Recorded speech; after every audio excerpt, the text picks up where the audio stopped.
जय हिंद प्यारे साथियों, कैसे हैं आप सब। आई होप कि आप लोग स्वस्थ होंगे, मस्त होंगे। जैसा कि आपने टाइटल एंड थंबनेल से जान गए होंगे हम लोग किसके बारे में अध्ययन करने वाले हैं। तो आज के इस वीडियो में हम मोस्ट इम्पोर्टेंट वस्तुनिष्ठ देखने वाले हैं। तो इस क्लास को आप लोग शुरू से अंत तक देखिएगा, ठीक है। क्योंकि आपको पता है कि संस्कारा पाठ से कम 2 से 3 ऑब्जेक्टिव रहते ही हैं, ठीक है। बिहार बोर्ड में हर साल पूछे जाते हैं, तो इस वीडियो को कंटिन्यू देखिएगा, ठीक है। देखिए, पहला क्वेश्चन आपके सामने है, संस्कार प्राय कितने प्रकार के होते हैं, ठीक है। जैसा कि हमने पिछले क्लास में आपको लाइव क्लास के साथ आपको एक एक अर्थ सहित एक एक लाइन करके आपको समझाए हैं, ठीक है। संस्कार प्राय 5 प्रकार के होते हैं, आपको बताए थे, ठीक है। ऑप्शन नंबर ए सही आंसर होगा। चलिए नेक्स्ट देखते हैं। अगला क्वेश्चन आता है प्यारे साथियों, वीडियो को जहाँ तक हो सके आप लोग शेयर करने का प्रयास कीजिएगा। नेक्स्ट क्वेश्चन आता है, केशांत संस्कार किसके अंतर्गत होता है, यानी कि केशों को काटने वाला संस्कार किस में आता है, बताइए। यह होता है प्यारे साथियों शिक्षा काल, ठीक है।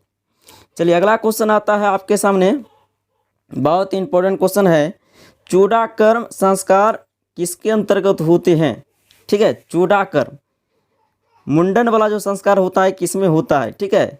यह होता है प्यारे साथियों शेषवावस्था, ठीक है। ऑप्शन नंबर सी से आंसर होगा, ठीक है।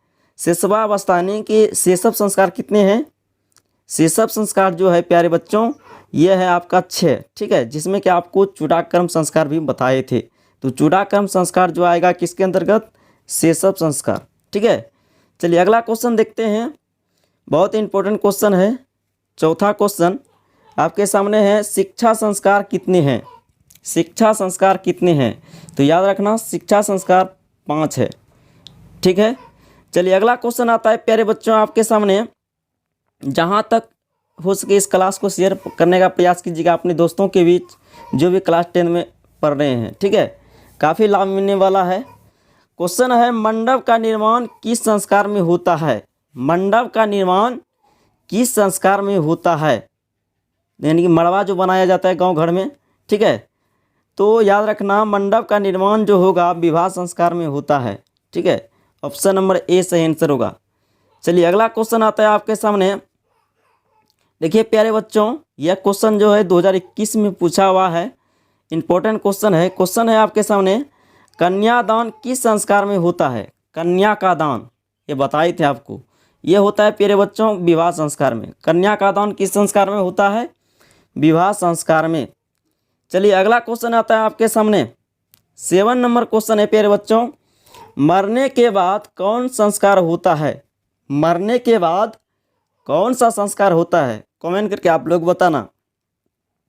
तो मरने के बाद अंत्येष्टि संस्कार होता है प्यारे बच्चों, इसे दाह संस्कार के नाम से भी जानते हैं। ऑप्शन नंबर ए होगा। चलिए अगला क्वेश्चन आता है आपके सामने, बहुत इंपॉर्टेंट क्वेश्चन है।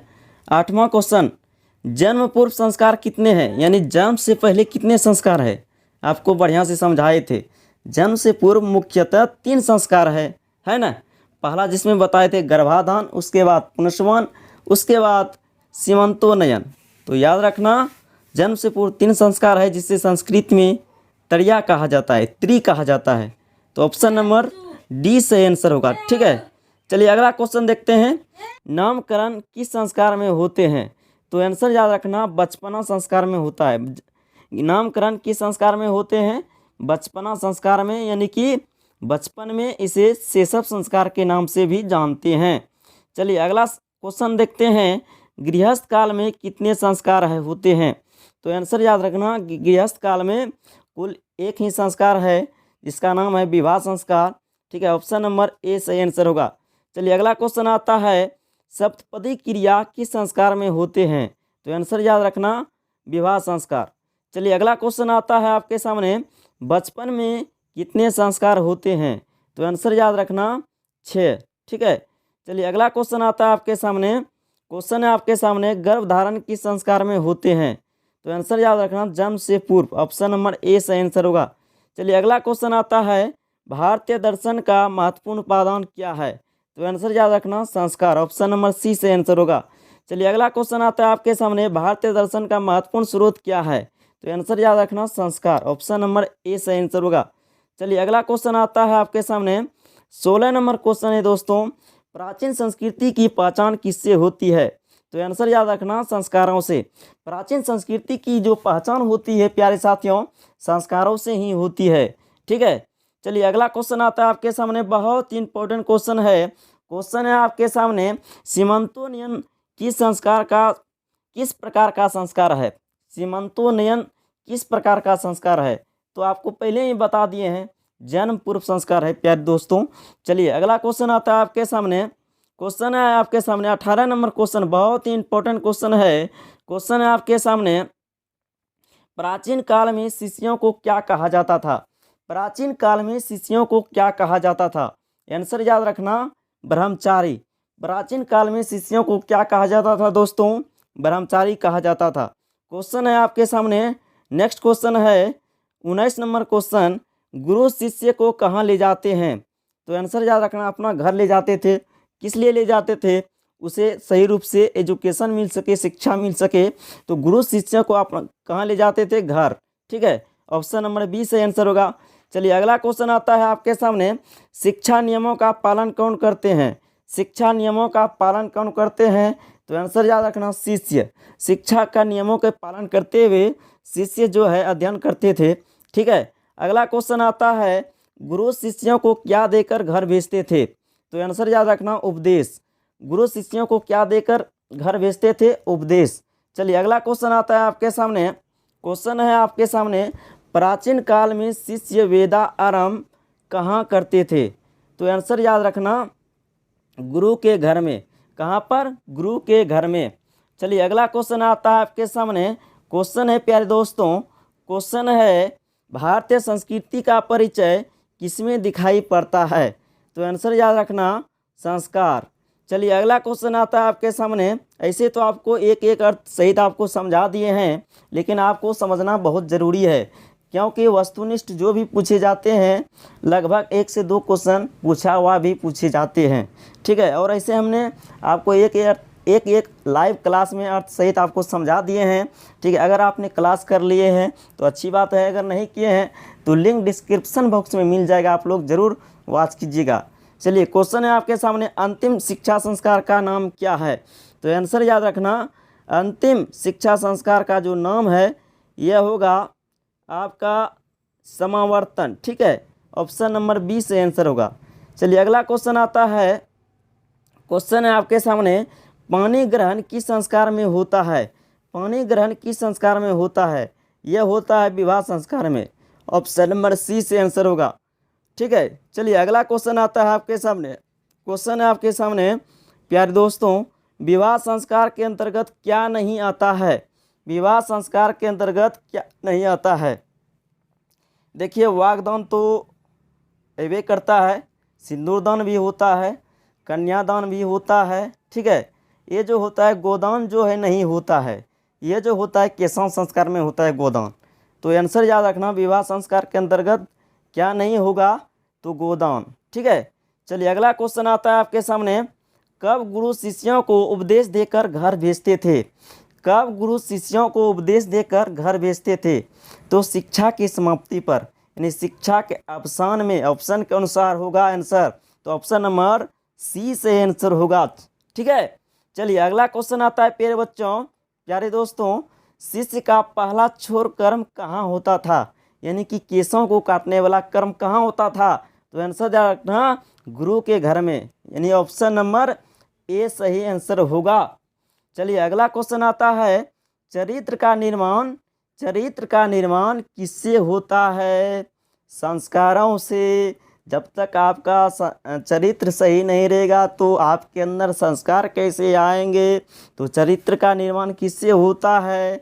संस्कारों से। ऑप्शन नंबर ए सही आंसर होगा। ठीक है, चलिए अगला क्वेश्चन आता है 30 नंबर क्वेश्चन, एक बार देख लीजिए प्यारे बच्चों, बहुत ही इंपॉर्टेंट क्वेश्चन है। क्वेश्चन है आपके सामने, अंत्येष्टि संस्कार कब होता है? अंत्येष्टि संस्कार कब होता है? आप लोग जल्दी से कमेंट करके बताइए, अंत्येष्टि संस्कार कब होता है? ये होता है प्यारे बच्चों आपका किसमें होता है? मरने के बाद, जब आपका मृत्यु हो जाएगा तब जो है सबको क्या किया जाता है? जलाया जाता है, उसी का नाम है अंत्येष्टि संस्कार। तो याद रखना, अंत्येष्टि संस्कार जो होता है मरने के बाद, यानी ऑप्शन नंबर ए सही आंसर होगा। बढ़िया से याद रखना। चलिए अगला क्वेश्चन आता है प्यारे बच्चों, बहुत ही इंपॉर्टेंट क्वेश्चन है। क्वेश्चन है गोदान किस संस्कार का मुख्य कर्म है। गोद यानी कि गाय का दान किस में होता है, तो आंसर याद रखना केशांत संस्कार। ठीक है, इसे हम पढ़ा दिए हैं आपको। चलिए अगला क्वेश्चन आता है। क्वेश्चन है आपके सामने, साहित्य ग्रंथों में केशांत संस्कार का नामांतरण क्या है, यानी केशांत संस्कार का नाम बदलकर क्या रखा गया, तो आंसर याद रखना गोदान। ऑप्शन नंबर डी सही आंसर होगा। चलिए अगला क्वेश्चन आता है 33 नंबर क्वेश्चन है दोस्तों, बहुत इंपॉर्टेंट क्वेश्चन, वागदान किस संस्कार में होता है, तो आंसर याद रखना वागदान संस्कार जो होता है यानी कि वचन देने वाला जो संस्कार होता है प्यारे दोस्तों, ये होगा विवाह संस्कार। ऑप्शन नंबर बी से आंसर होगा। ठीक है, अगला क्वेश्चन आता है पुनस्वन संस्कार कब होता है। पुनस्वन संस्कार कब होता है, पुनस्वन संस्कार होता क्या है पहले समझिए। इसमें क्या होता है, इसलिए पुनस्वन संस्कार किया जाता है ताकि बच्चा जो हो संस्कारी हो। ठीक है, इसीलिए पुनस्वन संस्कार होता है, और यह होता है आपका जन्म से पहले ही होता है। तो ऑप्शन नंबर सी से आंसर, ऑप्शन नंबर सी जो है सही आंसर होगा, जन्म के पहले। चलिए अगला क्वेश्चन आता है, अंतिम क्वेश्चन से हम लोग वेट करते हैं, और बहुत ही इम्पोर्टेंट क्वेश्चन है ये। देखिए 2021 में पूछा हुआ क्वेश्चन है। क्वेश्चन है आपके सामने, भारतीय संस्कृति में कितने संस्कार होते हैं। तो पहले ही शुरू में ही बता दिए हैं कि भारतीय संस्कृति में कुल 16 संस्कार है। और अगर आपसे पूछे संस्कार कितने प्रकार के, तो याद रखना संस्कार 5 प्रकार के होते हैं। अगर आपसे पूछे संस्कारों की कुल कितनी संख्या है, तो आपको कुल 16 मारना है। ठीक है, तो ऑप्शन के अनुसार ऑप्शन नंबर सी से आंसर होगा। ठीक है, तो हमने इस क्लास में, इस वीडियो सेशन में आपको कुल 35 क्वेश्चन बताए, जो कि इसी 35 में से कम 2 से 3 क्वेश्चन निश्चित तौर पर रहेगा। तो इस वीडियो को आपने अगर शुरू से अंत तक देख लिए हैं, तो इसके लिए आपको धन्यवाद। मिलते हैं नेक्स्ट क्लास में, तब तक के लिए जय हिंद, वंदे मातरम।